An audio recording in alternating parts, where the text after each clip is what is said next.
Boa noite, irmãos. Irmãos, vamos abrir no Salmos 25.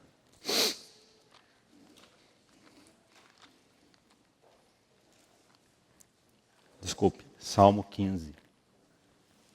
Salmos 15, versículo 1.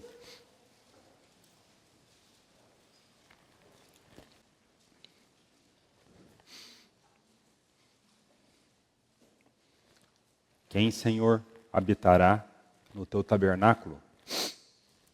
Quem há de morar no teu santo monte? E a condição para que se possa habitar no tabernáculo ou morar no santo monte é descrita a partir do versículo 2. O que vive com integridade e pratica justiça e de coração fala a verdade. Essa é a resposta. Vamos no Salmo 25. Salmo 24. Mais uma vez a pergunta. Versículo 3. Quem subirá ao monte do Senhor? Quem há de permanecer no seu santo lugar? O que é limpo de mãos e puro de coração, e que não entrega a sua alma à falsidade, e nem jura dolosamente. Nesses dois salmos temos duas perguntas e duas respostas. Quem há de morar no monte do Senhor? Irmãos, apesar de termos a resposta nos dois salmos, ninguém na terra apresenta essa condição. Nenhum homem nessa terra teria condição de subir a esse monte e permanecer no seu santo lugar, a não ser um homem perfeito. É sobre isso que queremos falar essa noite. E a resposta que foi cumprida está descrita em Lucas capítulo 6. Vamos abrir em Lucas capítulo 6, que é o alvo da nossa meditação essa noite.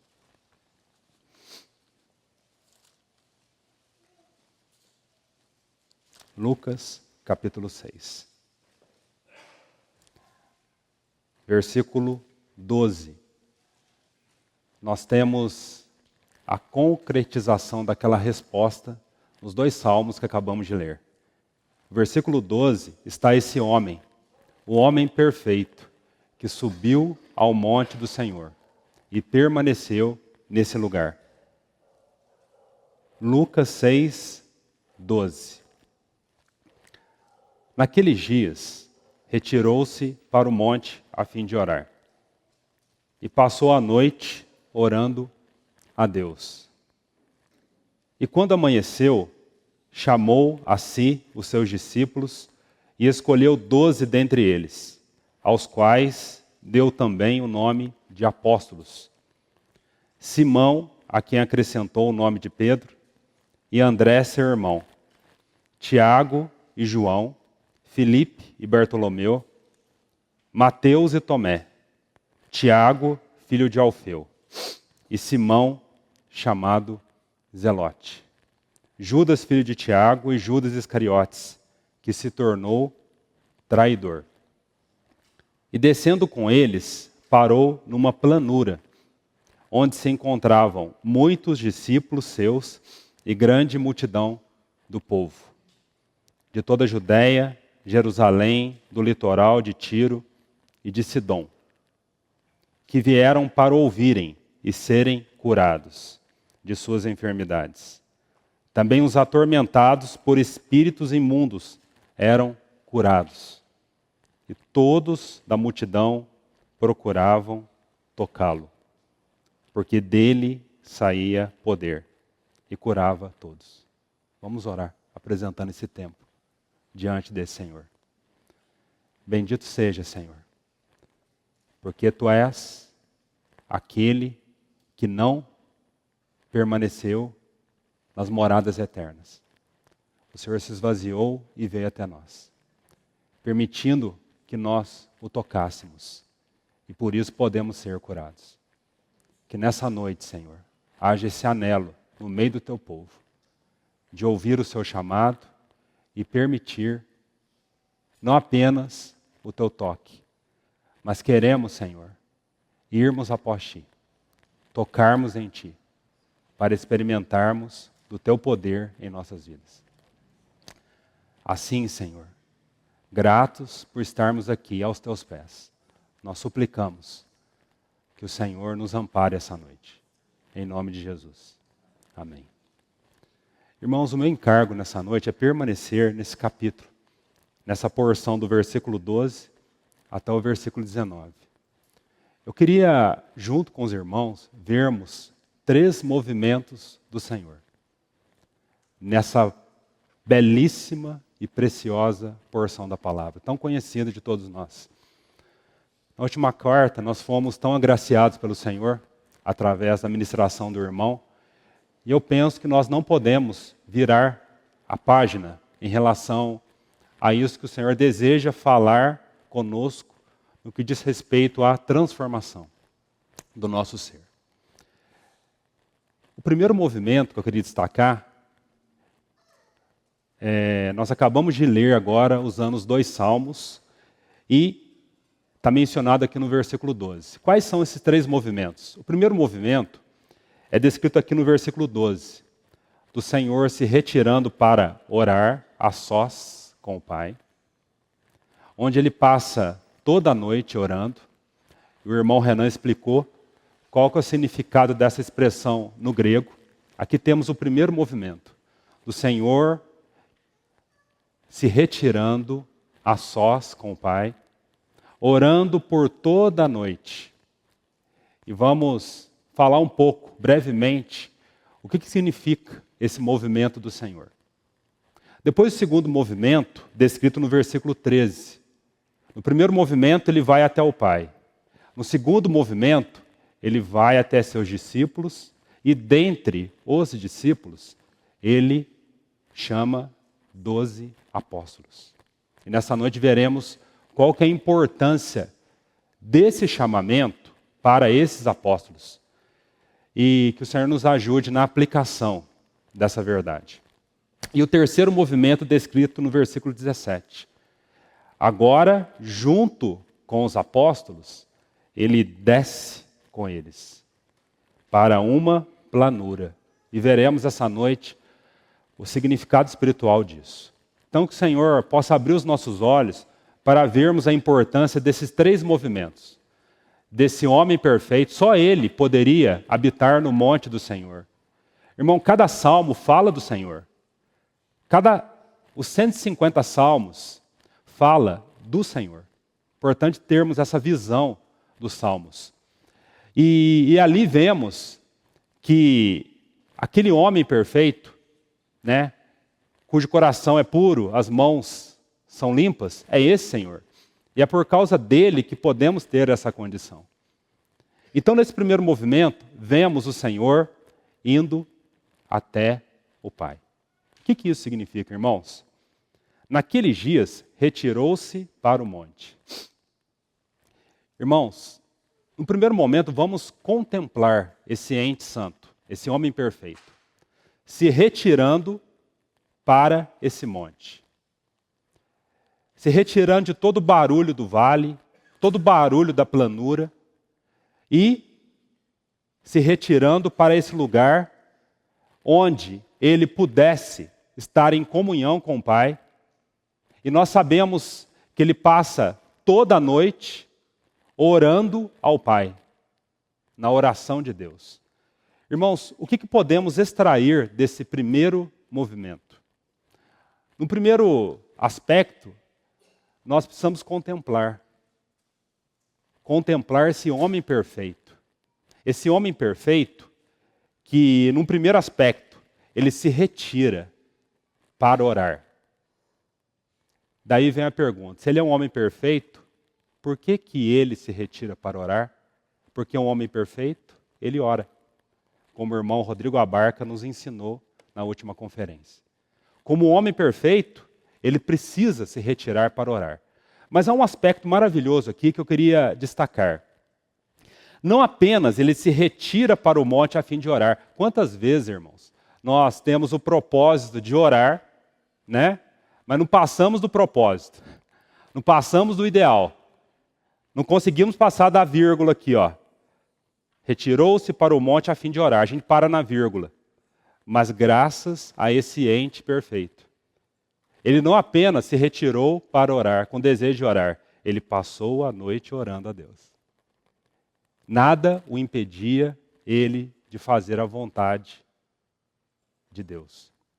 Irmãos, o que vemos nesse primeiro versículo e o que podemos extrair agora como um modelo para as nossas vidas? Porque a palavra diz assim para olharmos fixamente, atentamente para o autor e consumador da fé. 1 Pedro diz que ele deixou o exemplo para seguirmos os seus passos. E aqui está 3 exemplos que precisamos aplicar para as nossas vidas. Irmãos, se o Senhor, como homem perfeito, precisou se retirar para orar, por que nós negligenciamos, muitas vezes, essa necessidade de estarmos a sós com Deus para conhecermos a sua vontade? Por que muitas vezes, irmãos, nós achamos, a tendência dessa geração de cristãos dos dias atuais, é acharmos que as coisas vêm de graça. É muito claro que estamos num ambiente de graça, né? É só pela sua graça que entramos e podemos permanecer. Mas as coisas não vêm de graça. E o preço que muitas vezes precisamos pagar, e não pagamos, é aprendermos a nos retirar. É pagar o preço de se retirar dos ruídos externos. Por quê? Porque o Senhor fez isso. E por que precisamos fazer? Porque Ele nos capacita a isso. O irmão Richard Foster, num precioso livro chamado Celebração da Disciplina, ele diz que uma das táticas do adversário é usar a multidão, o ruído e a pressa para nos afastar da comunhão com Deus. Será que você é ciente desse adversário? Esse livro foi escrito há uns 40 anos atrás, o irmão já falava isso. E o que dirá dos dias atuais? Será que nós, cristãos, estamos sensíveis a esses perigos? O perigo da multidão é interessante como em Lucas, a multidão aparece como um personagem. Não temos tempo aqui de falarmos o aspecto, o que significa a questão da multidão. A multidão aparece como um personagem que vai seguindo o Senhor. É interessante que a multidão, ela só para. Sabe aonde que ela se dissolve? É quando o Senhor está na cruz. Naquele momento lá, a multidão se dissolve, cada um vai para sua casa. A multidão, ela não quer tomar a cruz. Que não haja nenhum espírito de multidão entre nós nessa noite. Mas um desejo do povo aqui reunido de realmente ir aos pés do Senhor. Então nós temos o perigo da multidão, do ruído e da pressa. E a única maneira de resolvermos isso é aprendermos a falar esse não para a nossa alma. Aprendermos a pagar o preço de, por exemplo, num final de semana, separarmos um tempo, que sejam horas para ouvirmos a vontade do Senhor. Só que muitas vezes nós pensamos assim, não vejo a hora de chegar o sábado, domingo, para fazermos um churrasco, para me terminar de ver a série que eu preciso ver, né? Não há nada de errado em relação a isso. Mas em dias urgentes em que nós estamos vivendo, irmãos, se nós queremos de fato conhecermos a vontade do Senhor, nós precisamos pagar um preço. E por que precisamos fazer isso? Olhando atentamente para esse que precisou se retirar. Olha que cena maravilhosa. Mas o que mais aprendemos também aqui, irmãos? Mais 2 coisas. Aprendemos a necessidade de retirarmos a sós com Deus. E aprendemos também algo que vemos com tanta nitidez aqui, principalmente nessa expressão, e passou a noite orando a Deus. Sabe o que você aprende? Que esse ente santo, esse homem perfeito, por que ele passou a noite orando a Deus? Né? Por que ele passou toda a noite, não parte da noite, em comunhão, abraçado, né? Que cena maravilhosa, o filho abraçado com o pai, né? Nós sabemos que, externamente falando, havia uma escalada de ódio contra o Senhor. Um ódio estava começando a se aumentar contra o Senhor, no meio da religião. Mas o Senhor, ele sobe ao monte para ter um momento a sós com o Pai. E o que mais aprendemos aqui, irmãos? Que esse filho, ele passou a noite orando, porque ele dependia do Pai. Irmãos, sabe o que o Senhor fala em João capítulo 5? Ele diz assim, que o filho, o filho, nada pode fazer de si mesmo, senão somente aquilo que ele vê o Pai fazendo. Aquilo que o Pai fizer, isso ele faz. Os seus olhos, como uma criança, estavam a todo tempo voltados para o movimento que a mão que o pai dele ia fazer. Havia um espírito de dependência do Senhor. O pai não era segunda opção, nem terceira. Irmãos, que vergonha para essa geração de cristãos. Graças ao Senhor pelas bênçãos que Ele nos dá, em todos os sentidos. E precisamos agradecer. Bendize, ó minha alma, ao Senhor. A gente não pode esquecer das bênçãos. Mas não podemos permitir que as bênçãos estejam no primeiro plano e o abençoador no segundo plano, irmãos. O Senhor precisa ser o primeiro a ser consultado. Nós precisamos cultivarmos um espírito de dependência do Senhor a todo momento. E graças ao Senhor, porque continuamente Ele tem tirado recursos que nós nos apoiamos. Isso é misericórdia do Senhor. Se alguém nessa noite está queixando por algum recurso, seja material, espiritual, até físico, que está sendo tirado da sua vida, isso é misericórdia do Senhor. Para que aprendamos a depender dEle no primeiro plano. Por quê? Porque o Filho, o ente perfeito, dependeu. Tinha um espírito de dependência. Por isso que ele passou a noite orando. E sabe o que mais aprendemos aqui? A outra lição. Olha quantas lições para essa geração. Da quietude, porque a geração nossa é barulhenta, gosta de estar na multidão, gosta de ruído, gosta de pressa, não tolera esperar. Essa geração nossa tem recurso que nos impede de depender do Senhor. E um outro aspecto que eu queria destacar. Sabe por que ele passou a noite orando? Isso fala de perseverança. Sabe o que é perseverança, irmãos? Uma definição simples. O que é perseverança?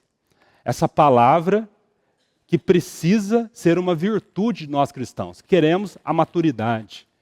Se queremos que o Senhor aperfeiçoe a sua obra em nós.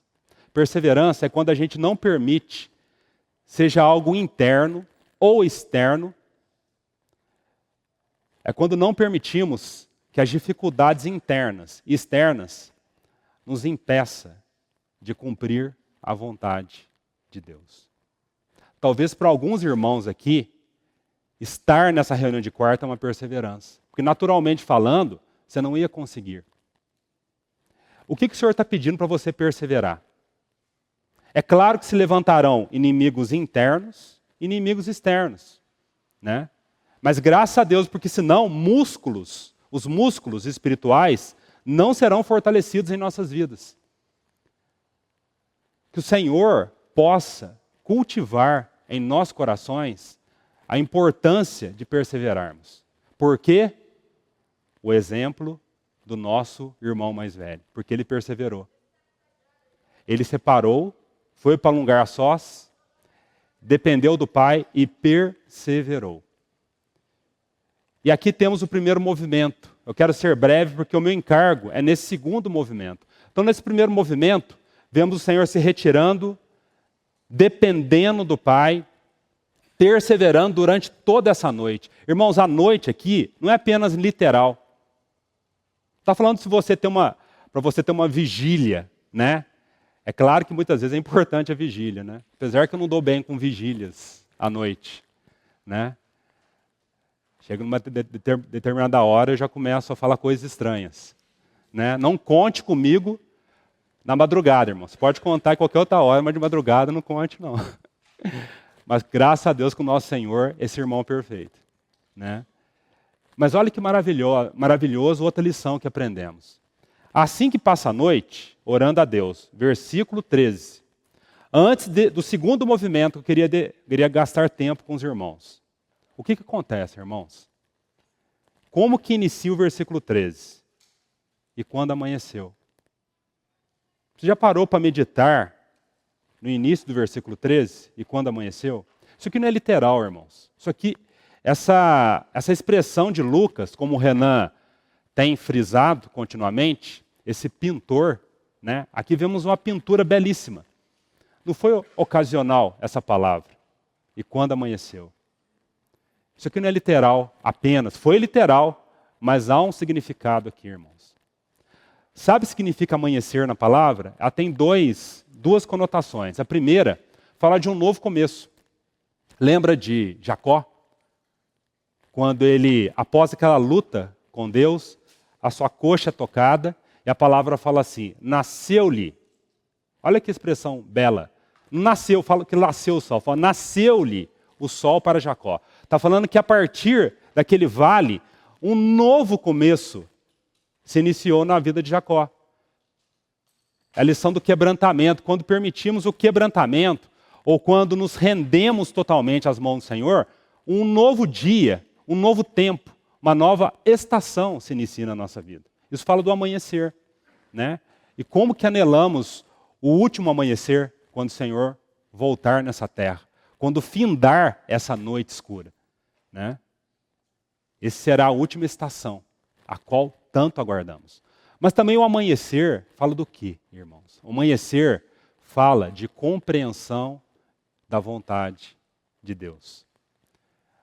Quando a palavra fala amanhecer também, é uma outra maneira linda, poética da palavra dizer assim, que agora eu compreendo a vontade de Deus. Faz discernimento. Irmãos, ele como um homem perfeito, isso pode parecer estranho no primeiro momento, ele precisou conhecer a vontade de Deus em muitas situações.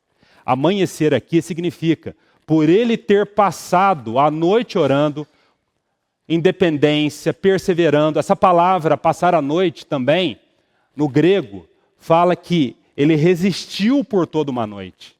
Olha que interessante. Por que é perseverar? Né? A perseverança não é fácil. Né? Por isso que o Senhor permite situações difíceis dentro de nós e fora, né? Porque essa confrontação vai gerar resistência, no bom sentido espiritual.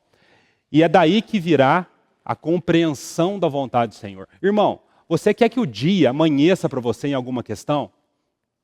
Então aprenda a perseverar nas noites do Senhor. E você não estará sozinho, porque esse ente santo não ficará lá no seu trono, dizendo, vamos, vamos, né? Como aqueles monitores, né? Quando estão treinando os soldados, né? O soldado vai correndo, vai caindo, o monitor não ajuda, não. Ele nos convida a andarmos nos seus caminhos, né? Mas ele vai junto de nós. Ele nos capacita. Ele nos capacita. Mas precisamos perseverar. A razão, muitas vezes, porque não temos discernido a vontade do Senhor, porque não temos ido até o final, irmãos. A gente ora alguns momentos e cansamos. Ah, o Senhor não me respondeu. O que adianta orar? Mas precisamos estabelecer que algumas questões em nossas vidas é um propósito de oração, é uma noite. Quantos irmãos aqui, pais, maridos, mulheres, estão vivendo noites, apresentando seus filhos, maridos, entes, pessoas queridas. Mas se perseverarmos até o final, o dia vai amanhecer. Provérbios capítulo 4 diz assim, que a vereda do justo é como a luz da aurora. Vai brilhando mais e mais, até que o dia se amanheça. Amanhecer fala de compreensão da vontade do Senhor. Ele aqui, ele compreende a vontade do Senhor. Por isso que ele se retira para o monte, passa a noite orando e o dia amanhece para ele. Assim como o dia nasceu para Jacó, irmãos, nós podemos dizer com toda reverência que amanhã o dia raiou para o Senhor, no sentido de ele compreender, num outro aspecto, a vontade do Pai.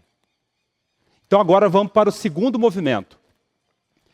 Agora, no segundo movimento do versículo 13. E quando amanheceu, ele chamou a si os discípulos e escolheu 12 dentre eles. Nesse segundo movimento. No primeiro, ele se retira para estar abraçado com seu pai.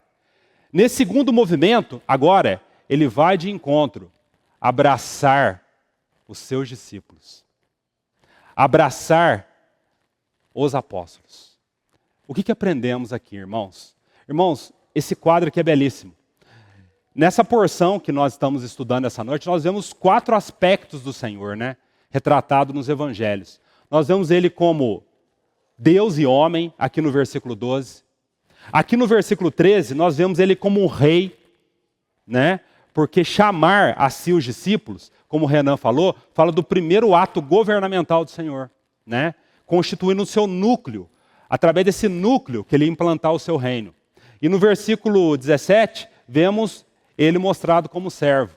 Vemos as cores do tabernáculo, porque cada cor de um tabernáculo mostra um aspecto do Senhor, né? Que quadro belíssimo.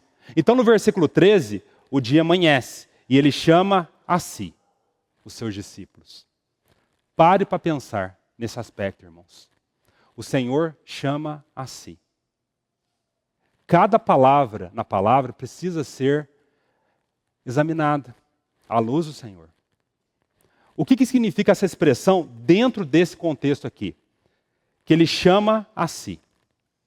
Irmãos, esse homem perfeito, ele só chamou a si os seus discípulos depois que ele retirou-se a sós com o Pai. Os irmãos estão vendo? Primeiro, o Senhor se retira a sós com o Pai. Passa esse momento de solitude com o Pai. Depois, ele conhece a vontade do Senhor e chama a si. Você está conseguindo entender o princípio aqui, irmãos? O princípio é muito claro. Nós, se o Senhor agiu assim, o que dirá de nós, que somos imperfeitos? Nós só podemos chamar a nós, só podemos relacionar de maneira profunda, porque aqui esses 12 apóstolos são chamados a relacionar com o Senhor de maneira profunda. Isso é muito claro para nós. Nós só podemos relacionar de maneira profunda, de maneira saudável, de maneira que edifica, que gera crescimento, se antes nós estivermos a sós com o Pai. Os irmãos estão vendo? Não tem como nós termos um relacionamento saudável se não tivermos um relacionamento ajustado com o Pai. As duas pernas precisam estar ajustadas em nossas vidas.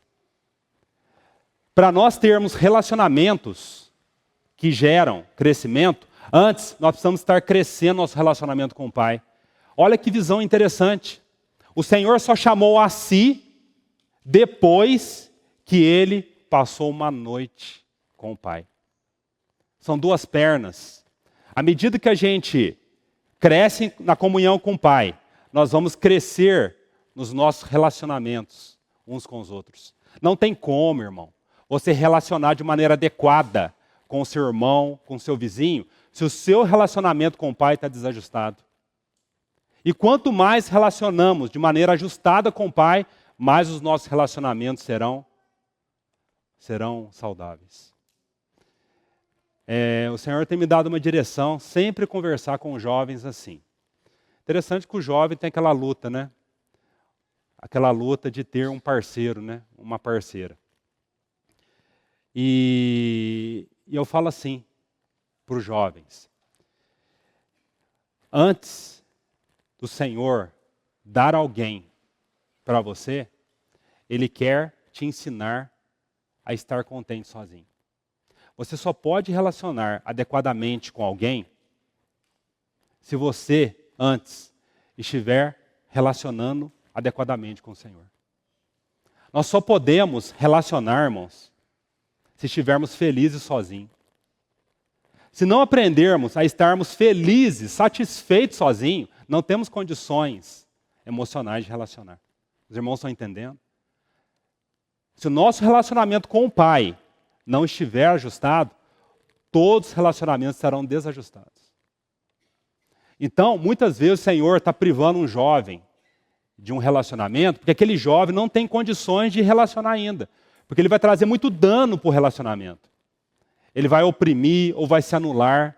Mas quando ele aprende a lição de estar contente na solidão, essa solidão entre ele e o Pai, ele terá condições de relacionar com a pessoa que o Senhor colocar na vida dele. Que aprendamos essa lição. Isso se estende a todos nós, maridos, mulheres.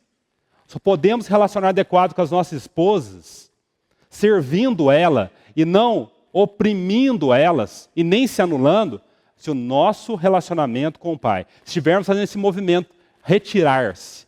Isso é contínuo, irmãos, retirando-se. E depois chamou a si. Olha que movimento belo, retirou-se, depois chamou a si. Que o Senhor nos ensine esse sincronismo, para que não haja dano nos nossos relacionamentos. Chamou a si os seus discípulos. Em Marcos, vamos abrir em Marcos. Marcos, tem um outro detalhe importante. Marcos,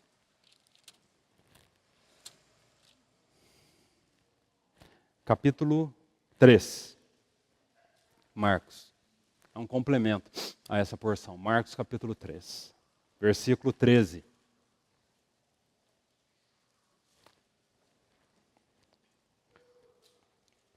Depois subiu ao monte, chamou os que ele mesmo quis, e vieram para junto dele.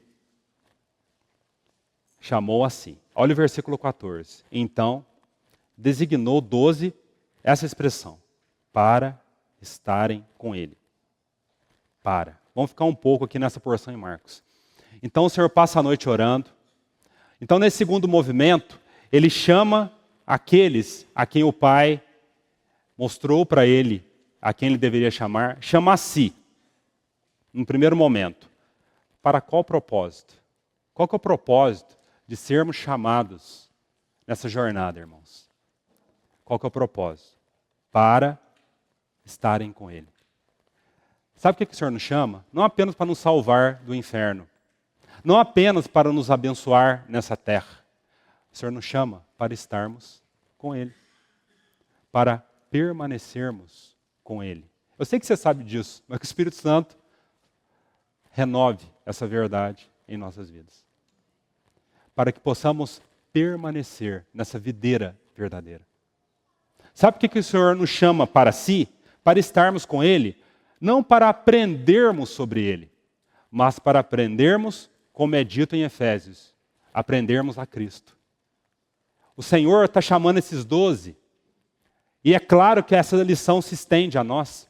O meu encargo não é falar o quanto os apóstolos, qual que é a visão teológica, como que eles serviram a igreja, não é o meu encargo. O meu encargo é mostrar o quanto o Senhor trabalhou na vida deles essa noite. E a partir desse momento, uma escola, a escola de Cristo, se inicia. Essa escola se inicia quando nós recebemos a Jesus como Senhor e Salvador. Não para aprendermos apenas verdades sobre Ele, mas para aprendermos a Ele, aprendermos a Cristo. Você já consegue ver a diferença de conhecer sobre Ele e de conhecer a Ele? Nós podemos correr o risco de, por exemplo, um domingo pela manhã, falarmos sobre Ele, mas o quão pouco conhecermos dele. Há um versículo em Jeremias que me sonda, quando o Senhor ele começa a confrontar o seu povo. Né? Ele fala assim, os profetas não me procuraram, e diz assim, aqueles que ensinavam a lei não me conheciam. Irmãos, isso aí precisa nos confrontar. Não para nos levar à introspecção, mas para irmos diante do Senhor, para que o Senhor pese em nós. Senhor, o quanto de verdade é em mim? Ouse perguntar isso ao Senhor. Para que não sejamos como os mestres da lei em Jeremias. Os que falavam da lei não me conheciam. Que o Senhor seja a ponte que possa acabar com esse abismo, irmãos. Então o Senhor chama esses Zé Ninguéms para estar com Ele, para serem transformados. Irmãos, quem são esses Zé Ninguéms? Parece engraçado, né, essa expressão, né? E de fato, eram Zé Ninguéms. Quando você vai por todo o Evangelho, e eu sugiro aos irmãos a fazerem esse exercício, a pegar essas 5 características dos discípulos, dos apóstolos, antes de serem trabalhados pelo Senhor. 5, né? A condição a qual o Senhor chamou: medrosos, sem fé, sem poder, arrogantes, ignorantes. 5 aspectos. Nós vemos claramente desses Zé Ninguéms. Mas o Senhor chama essas pessoas comum, nesse chamado incomum. Que coisa impressionante, era um chamado incomum. Qual chamado se compara ao chamado do Senhor nesse momento? Um chamado incomum para pessoas comuns. E esse chamado incomum veio até nós. O Senhor chamou, cada um aqui foi chamado pelo Senhor, para se chegar a Ele, para estar com Ele. Para que o Senhor nos transforme, esses Zé Ninguéms, em, como o irmão Renan nos falou quarta-feira passada, em pedras preciosas, que possam reluzir o brilho da sua glória. Mas agora eu queria mostrar um outro trecho na palavra. Você sabia que na palavra há essa expressão Zé Ninguém também? Há essa expressão, irmãos. Só que eu vou mostrar esses Zé Ninguéms não apenas de maneira inútil, mas é uma inutilidade que fere ao Senhor, que é a condição a qual o Senhor está chamando esses apóstolos. E a única maneira do Senhor transformar a vida deles, de transformar as nossas vidas, é de estarmos com Ele e permanecermos nele. Aonde está na palavra essa expressão Zé Ninguém? Vamos abrir em 2 Samuel capítulo 23. 2 Samuel capítulo 23.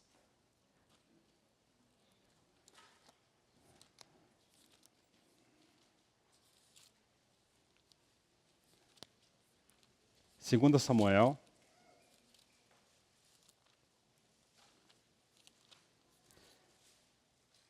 23. Sabe como que a palavra define os Zé Ninguém aqui? Filhos de Belial. Muitos irmãos já ouviram essa expressão, filhos de Belial. Essa expressão aparece mais de 27 vezes no Velho Testamento. Se você for no hebraico, filhos, Belial é a junção de 2 palavras, que num português claro quer dizer o quê? Sem proveito. Sem valor. Aqueles que não têm condição de serem usados. Essa é a definição de Belial. Muitas vezes Belial é usado como sinônimo, né, de transgressor, de inútil, idólatra, mas o significado espiritual dessa palavra é aqueles que não servem para nada, sem valor, inúteis, sem proveito algum. Aqueles que não têm condição de fazer bem para Deus, nem para si mesmo e nem para o próximo. Essa é a definição de Belial. Talvez para um israelita isso é agressivo, né? Porque eles diferenciavam os filhos de Belial, aqueles que estavam fora da nova aliança, né? Aqueles que eram idólatras. Mas quando você vai em Romanos, capítulo 3, qual que é a conclusão do Espírito Santo? Diz assim, o que se conclui? Tanto judeus como gregos, todos são inúteis. A uma se fizeram inúteis. A palavra está dizendo que toda a humanidade é inútil. Mas olha, uma outra maneira da palavra falar do que é inútil. Agora, 2 Samuel 23. Nessa oração final de Davi. Davi sabemos que é uma figura do Senhor. E uma das porções mais belas da história de Davi é quando se ajuntam um bando de endividados, amargurados de espírito, e a palavra fala que Davi se fez chefe sobre eles. E essas pessoas que Davi se fez chefe sobre eles se transformaram em valentes, notáveis guerreiros. É o que está descrito a partir do versículo 8. Né? Essas pessoas em si não tinham condição de serem guerreiros. Eles eram endividados, amargurados de espírito. Mas pelo fato de submeterem a Davi, o rei Davi, que é uma figura do Senhor, trabalhou de tal forma naqueles inúteis que se transformaram em guerreiros notáveis, que é o que está descrito a partir do versículo 8. Mas, antes dessa descrição, olha como que Davi descreve o que é um Belial. Versículo 6. 2 Samuel, capítulo 23, versículo 6. Porém, os filhos de Belial serão todos lançados fora como os espinhos. O Renan, na quarta-feira passada, ele usou a figura de cacos, né? Aqueles cacos são transformados naquelas pedras preciosas. Mas olha uma definição também desses apóstolos que o Senhor chamou, né? Que espiritualmente são filhos de Belial, inúteis, não servem para nada. E o que não serve para nada é um espinho também. Olha que interessante, irmãos, a descrição que a palavra fala do espinho. Porém, os filhos de Belial serão todos lançados fora, como os espinhos, pois não podem ser tocados com as mãos. Não se toca um espinho com a mão. Quando você toca um espinho, você é ferido. Mas qualquer para os tocar, se armará de ferro e da haste de uma lança. E a fogo serão totalmente queimados no seu lugar. Irmãos, essa é a descrição da humanidade. Em Gênesis diz assim que quando o homem pecou, a terra que era para ser deleite de Deus, se transformou em maldita. E a palavra descreve o que é maldição. Ela ficou cheia de espinhos e abrolhos. Esse se tornou o homem por causa do pecado. Aquele que era para ser deleite de Deus, alegria de Deus, satisfação, ele começou a ferir a Deus. Deus poderia muito bem fulminar essa terra cheia de espinhos, essa humanidade espinhosa. O Senhor poderia. Olha o que diz o texto. O Senhor poderia usar os seus anjos para limpar essa terra com os seus instrumentos. Poderia queimar a fogo. E o universo não falaria nada. Mas o que aconteceu? Aquele que poderia destruir, julgar o homem, ele veio a essa terra e permitiu ser tocado pelas mãos espinhosas, as nossas. Aquele que poderia varrer a terra usando os seus anjos, ele na cruz. Olha o versículo 7. Mas qualquer para os tocar se armará de ferro e da haste de uma lança. Você precisa de um instrumento para limpar um terreno cheio de espinho, né? O Senhor podia usar os anjos para limpar, mas na cruz, ele foi rasgado por uma lança. Ele podia queimar essa terra, porque ele é santo, mas na cruz, ele suportou o fogo divino de Deus, a ira de Deus. Então, ele vem a essa terra cheia de espinhos. Se permite ser tocado por esses espinhos, ser rasgado, ser julgado na cruz, para que nós, outrora espinhos, não fôssemos destruídos. Então aqueles apóstolos são plantas espinhosas, e nós sabemos muito bem. Só que ele chama esses espinhos para trabalhar nesses espinhos, para que aqueles apóstolos pudessem ser plantas que dessem frutos. Esse é o trabalhar do Senhor nas nossas vidas. Irmãos, o pecado nos tornou plantas espinhosas. É só olhar para o nosso coração. É só vermos a maneira como tratamos as nossas esposas, filhos, quando somos pisados em nosso pé. Mas glórias ao nome daquele que veio até essa terra, permitindo ser tocado e nos chamando para junto dele, permanecermos com ele e permitirmos o seu trabalhar em nossas vidas. E é por causa disso, irmãos, que agora podemos relacionar com o Pai, conosco e uns com os outros. Quando o Senhor chama aqueles 12 apóstolos, agora vamos voltar em Lucas. O Senhor está chamando aquelas plantas espinhosas para trabalhar nelas, para que elas pudessem gerar frutos para Deus. E se nós vermos as epístolas, veremos que esse é o testemunho dos apóstolos. E o trabalhar foi tão tremendo do Senhor, ajuntando aqueles 12, agora versículo 13. Ele escolhe esses 12 dentre eles, os quais também deu o nome de apóstolos. Irmãos, uma porção maravilhosa da palavra para vermos a importância desse colégio é João 17. Né? Ali vemos como que o Senhor trabalhou com esses apóstolos, anunciando o nome do Pai. E um trabalhar profundo, no sentido de pegar esses espinhos e transformar em plantas frutíferas, que pudessem dar frutos no jardim de Deus. Sabe qual que foi? A unidade. Irmãos, quando o Senhor em João 17 faz aquela oração maravilhosa, diz assim, olha, eu chamei esses apóstolos para que eu pudesse aperfeiçoar a unidade entre eles. Irmãos, naturalmente falando, era impossível ajuntar aquelas 12 pessoas, né? Era impossível aquelas 12 pessoas terem uma unidade, naturalmente falando. Era impossível. Mas mediante o trabalhar do Senhor aquelas plantas, aqueles abrolhos, eles experimentaram uma unidade. Sabe por que o Senhor chama 12? Em primeiro lugar, porque 12 representa Israel. E segundo, porque aquele 12 que representa o governo de Deus, aqueles 12 ali, é uma amostra de toda a condição humana. Naqueles 12 ali estão todos os temperamentos, todas as condições sociais.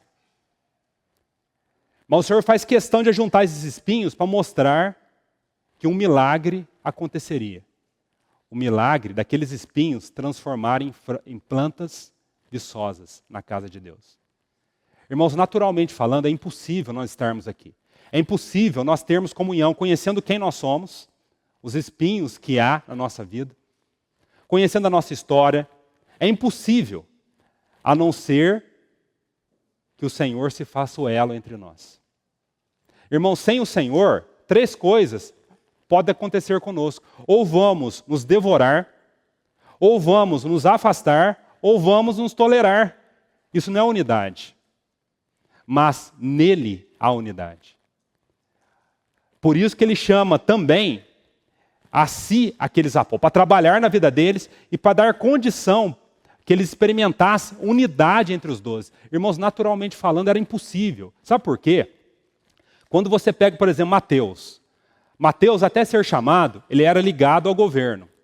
Era ligado lá ao governo romano. E dentre esses que o Senhor chamou, está Simão Zelote. Talvez a maioria não saiba quem é Simão Zelote, descrito aqui no versículo 15. Sabe quem que é Simão Zelote? Zelote era um partido, né? Claro que fala de zelo, era um partido que odiava, dentre aqueles judeus que se associavam aos romanos. Eles odiavam os publicanos. Então os zelotes, olha os espinhos aí. Eles andavam disfarçados no meio da multidão com um punhal aqui, ó.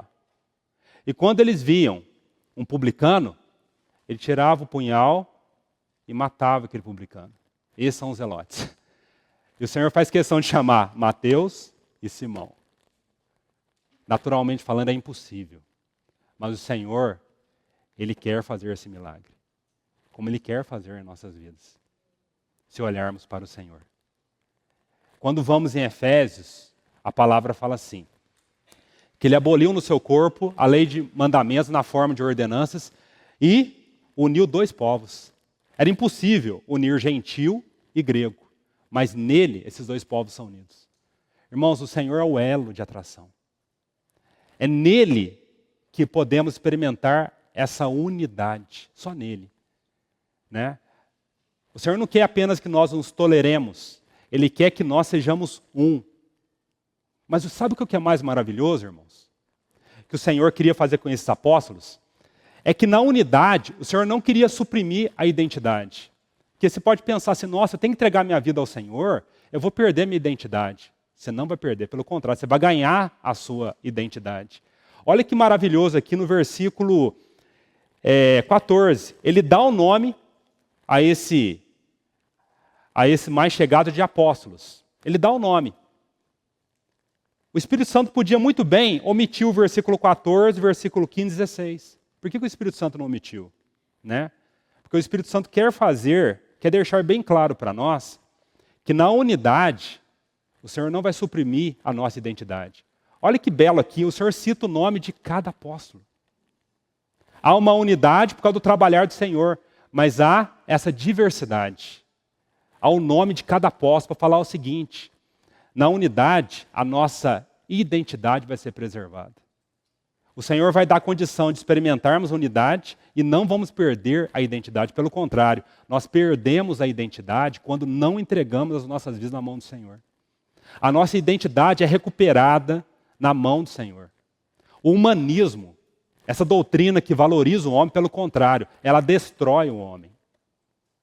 Na verdade, os ensinos bíblicos, revitalizados pelo Espírito Santo, que vai colocar a nossa humanidade no lugar certo, que vai recuperar a nossa unidade. Como que a nossa humanidade ela é restaurada? Nas mãos do Senhor. Uma vida totalmente entregue na mão do Senhor. Irmãos, nesse último domingo, o Senhor nos falou, né? Não foi o Romeu não, foi o Senhor que falou. É claro que foi o Senhor que falou, né? Que o Senhor, Ele quer rendição. É tão claro nós entendermos, né, que o Senhor é tudo para nós, né? O Senhor não quer apenas que tenhamos a Ele. O Senhor quer ter algo de nós. A questão não é o quanto nós temos do Senhor, o quanto Ele tem de nós. E aqui está um exemplo daqueles que se renderam na mão do Senhor. Desses que o Senhor pôde dizer: eu tive tudo deles. Mas olha que impressionante, irmãos. O Senhor teve tudo deles, mas eles não perderam a identidade, porque o nome deles é preservado. Olha que mistério. Eles são totalmente do Senhor, mas continuam sendo o Pedro, o João, o Mateus. Que o Espírito Santo fale isso aos nossos corações, nesse segundo movimento que temos aqui. Então vamos ao terceiro para encerrar. Então nesse primeiro movimento, o Senhor vai ao Pai, no segundo ele chama a si, para que eles pudessem estar com o Senhor sendo trabalhados, né? E um trabalhar, claro que vemos na mão do Senhor, é o Senhor conduzindo eles a essa unidade, como é mostrado em João 17, né? Que o Senhor fale isso aos nossos corações, né? Nele há unidade, de tal forma que a nossa identidade é preservada. E nesse último movimento, irmãos, o Senhor desce com eles. Desce. Para numa planura, onde se encontravam muitos discípulos seus e grande multidão do povo, de toda a Judéia. E qual que é a lição que aprendemos aqui, irmãos? O Senhor, Ele quer trabalhar em nossas vidas de tal forma para que junto dEle possamos descer. O que é descer aqui? Descer fala de esvaziar-se. Esvaziar-se, descer fala de nós junto com o Senhor, e é claro, nunca sozinho, né? Porque sem Ele nada podemos fazer. Descer fala de nós junto com o Senhor estarmos descendo para atendermos às necessidades do Senhor, para sermos instrumentos de cura. Irmãos, olha que interessante aqui. O Senhor desce com eles, com esses apóstolos, para numa planura. Planura não era um vale ainda. A planura é um lugar, abaixo ali do monte, onde estavam os discípulos e grande multidão. O que nós aprendemos com isso? Se o Senhor não descesse com aqueles apóstolos, aqueles que estavam ali, num ponto mais baixo, não poderiam tocar no Senhor e na sua igreja, naqueles apóstolos. Irmãos, o mundo, os irmãos afastados, só poderão tocar em nós se nós descermos com o Senhor. Você está entendendo isso? Descer não é voltar a pecar, não é fugir dos caminhos do Senhor. Descer, irmãos, é uma direção que o Senhor dá para todos os seus servos. É só olharmos a botânica, né? Se você quer que uma semente dê frutos, ela não vai dar fruto, você segurando a semente na sua mão. Você tem que descer ela, você tem que jogá-la na terra. Se você quer curar um doente, você tem que descer, tem que se inclinar. Se você quer cuidar do seu filho pequeno, da sua criancinha, não tem como você cuidar do seu bebê em pé, você vai se inclinar, agachar. Descer fala do movimento que os servos do Senhor precisam fazer para atender as necessidades de forma que as pessoas sejam curadas. E o Senhor vai nos levar à planura. Planura aqui fala de um lugar onde as pessoas podem tocar. Irmãos, muitas vezes ficamos tão inacessíveis, Hoje, quando olhamos líderes cristãos, os apóstolos, né, são tão inacessíveis, né? As pessoas não conseguem tocar. O Senhor não faz isso com o servo. O Senhor trabalha no servo para fazer com que aquele servo desça. E agora uma sugestão. O que é descer? Descer, irmãos, fala de abrirmos mão das nossas expectativas. Muitas vezes temos expectativa assim. Ah, não, eu vou orar. Você começa a orar pela sua esposa. Na primeira discussão você para de orar. Sabe quanto tempo Isaac orou por Rebeca? Isaac sabia que ele era filho da promessa. E sabia que o Senhor ia usar o seu matrimônio para gerar filhos. Só que Rebeca era estéril. Ele ficou apavorado por causa disso. Ah, mas olha a mulher que tu me deste, Senhor.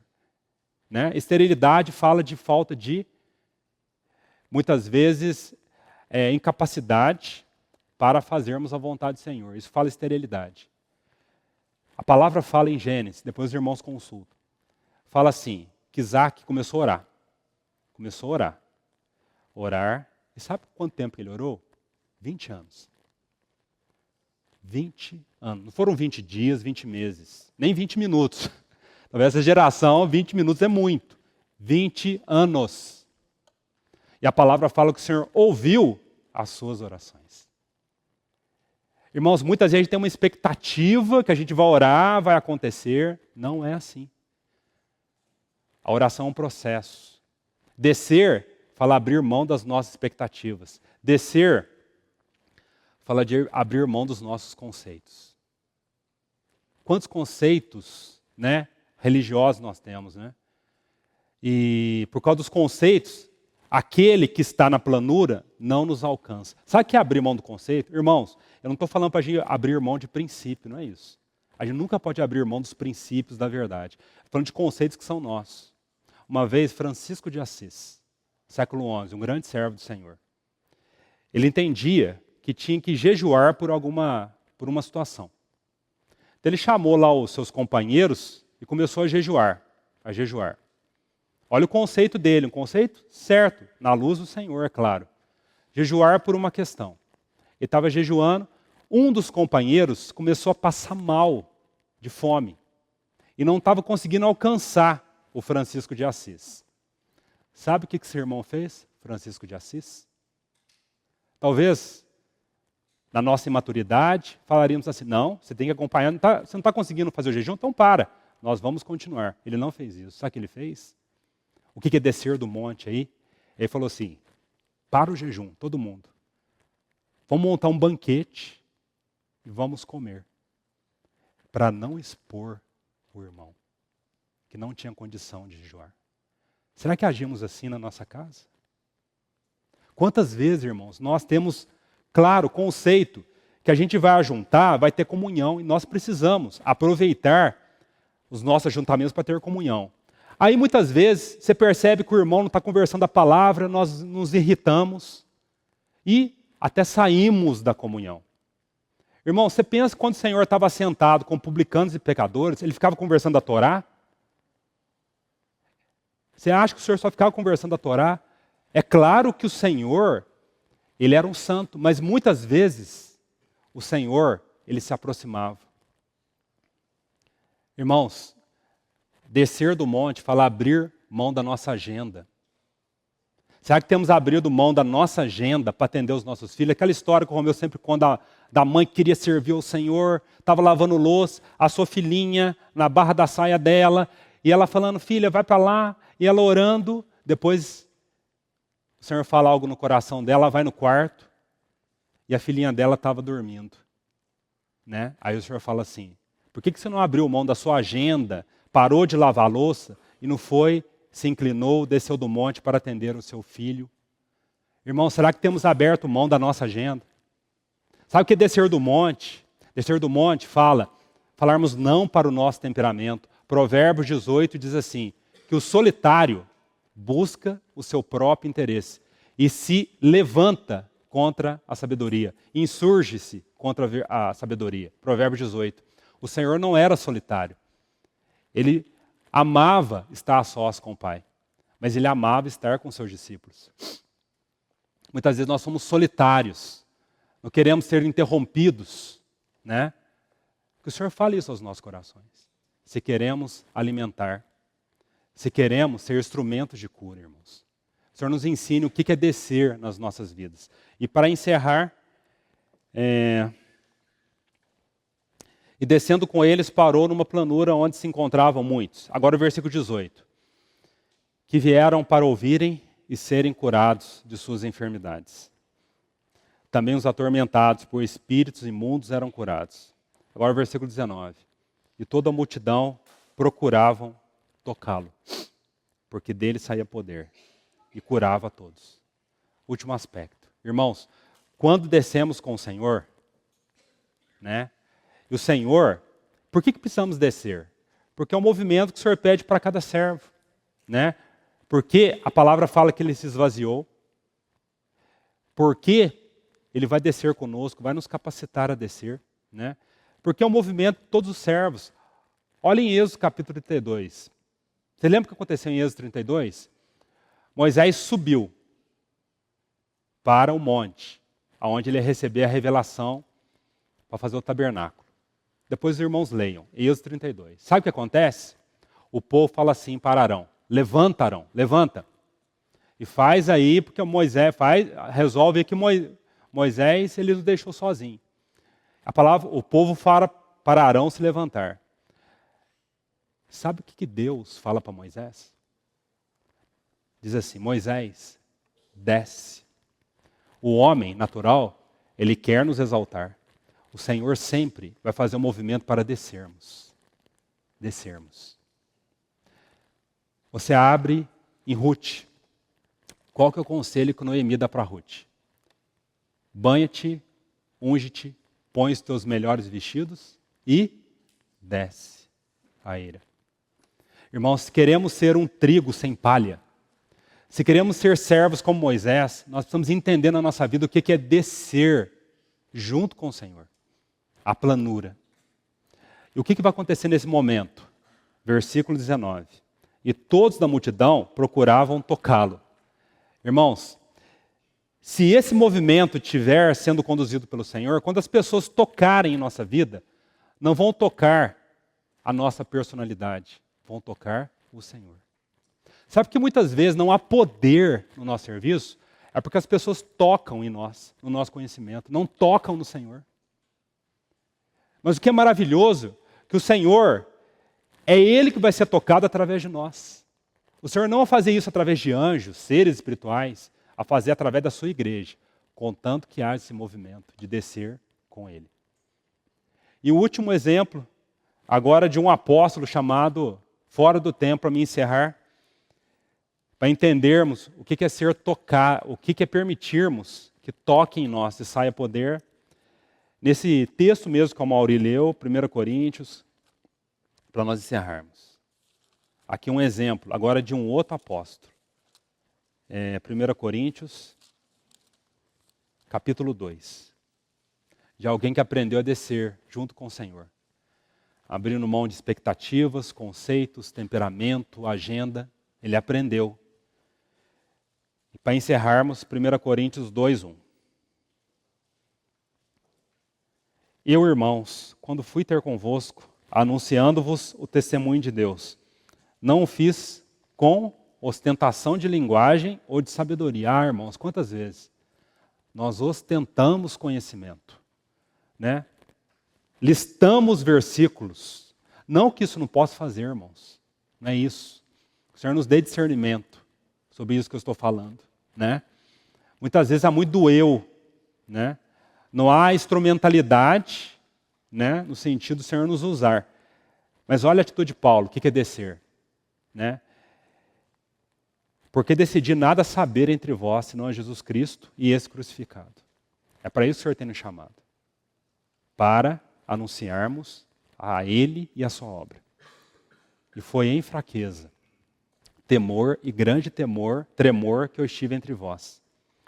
A minha palavra e a minha pregação não consistiram em linguagem persuasiva de sabedoria, mas em demonstração de espírito de poder. Olha o que acontece no versículo 5. Para que a vossa fé não se apoiasse em sabedoria humana, e sim no poder de Deus. Irmãos, você deseja que o seu serviço expresse o poder de Deus? Então que o Senhor nos ensine a descermos com Ele.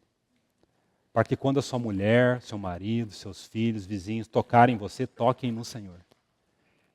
Através de você. Não sem você. Toquem no Senhor através de você. O Senhor fala isso aos nossos corações. Né? Não toquem no nosso conhecimento. Né? Ou muitas vezes a gente cai no extremo, né? Que o Senhor quer tocar no coração da pessoa, mas a gente não quer se apresentar como eis-me aqui.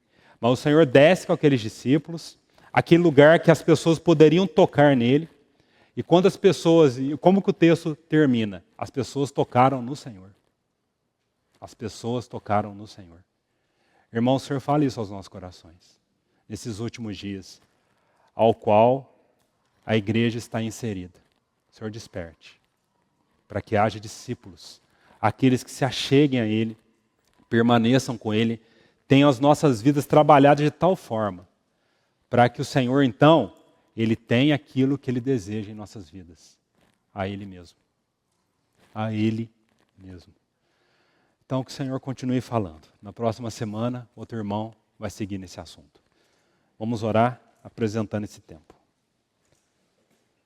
Graças te damos, Senhor, pelo teu amor para com as nossas vidas.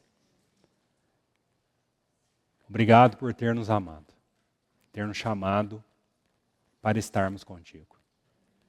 Senhor, que a cada dia entendamos a importância de estarmos nas tuas mãos.